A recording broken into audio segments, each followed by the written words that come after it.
I said to him, "What is the character's name?"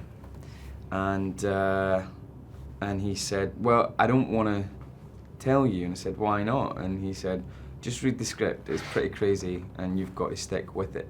You've really got to sort of go with it. And if you don't go with it, it's not for you." And I was like, challenge laid, man. Because that sounds like something that might be fun.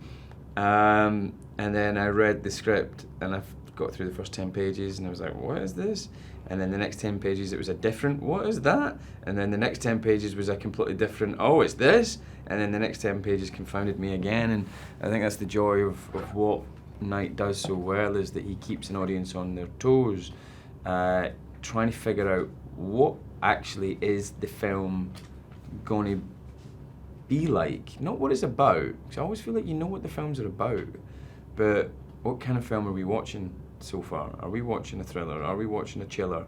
Are we watching a supernatural? Are we watching a sci-fi? Are we watching a horror movie? Are we watching a psychological drama? What are we watching? And it's all of those things, and it's all of those things at different times, but it kind of really messes with the audience as much as it messes with the actors playing the parts, because it has been nuts making this film. Playing them individually, which is a challenge sort of in itself, but also playing them in the same shot is a challenge, because an audience will buy you as one character, hopefully, and then you've got to go, forget that, now buy me as this next person. And to make that transition interesting and part of the ride, to make that part of the fun of the movie, but not make that alienate the audience. That's been a bit of, I suppose that's my challenge, that's my job. He's very collaborative and he's very, very giving, but he has got a very specific idea of what he wants in his mind. And you know with Knight if you're getting it or not, and if you know with Knight if he's happy or not. Because when he's happy, he's ecstatic and he's like a little kid. And when he doesn't feel like he's getting literally 100%, even if he's got 99% of it, perfect and beyond all expectations, he'll still be like, yeah, no, it was great, yeah, it was really good. So that sort of relentless pursuit of the vision that he has in his mind is quite inspiring in a sort of a good pressurizing kind of a way.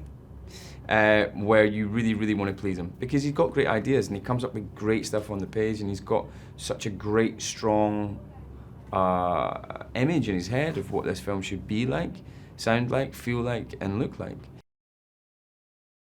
The audience can't identify with Hedwig, I don't think, because he's 9. They can't identify with Patricia, partly because she's not in it as much, but also partly because it's a man pretending to be a woman, and there's something there that I think the audience find hard to identify with. They can sympathise with her, definitely. But with him, he's the closest thing they've got to a male protagonist. And that's been the big challenge, is trying to make the audience see him as something other than just a villain.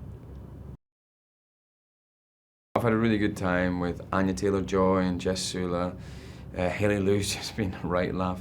And Betty Buckley as well, just an incredible bunch of women, which I was slightly scared of coming in, because it's like, I'm gonna be properly outnumbered, you know, by this bunch of incredible actresses, and they've been really gentle with me.